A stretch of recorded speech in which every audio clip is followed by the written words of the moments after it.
দলের অন্তর্কলহ নিয়ে ক্ষোভ প্রকাশ মমতার। সুদীপ দাস সৌগত দার অসুস্থতার সুযোগে যে যা খুশি করছে।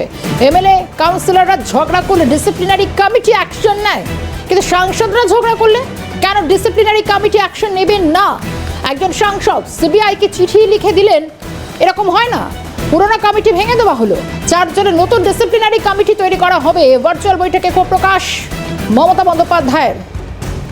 পুরনো কমিটি ভেঙে দেওয়া হয়েছে, দলের অন্তর্কলহ নিয়ে এবার ক্ষোভ প্রকাশ করলেন মমতা বন্দ্যোপাধ্যায়। সতর্ক করেছেন বহুবার। ভার্চুয়াল বৈঠকে গতকাল ক্ষোভ প্রকাশ করেন মমতা বন্দ্যোপাধ্যায়। তিনি বলছেন, একজন দলের সাংসদ তিনি সিবিআইকে চিঠি লিখলেন, গোটা বিষয়টা কিভাবে সম্ভব, মেনে নেওয়া যায় না। এবং সুদীপ বন্দ্যোপাধ্যায় সৌগত রায়রা অসুস্থ, তারা বর্ষিয়ান সাংসদ, তারা অসুস্থ হলে যে যা খুশি করবে এটাও মেনে নেওয়া যায় না বললেন নেত্রী মমতা বন্দ্যোপাধ্যায়।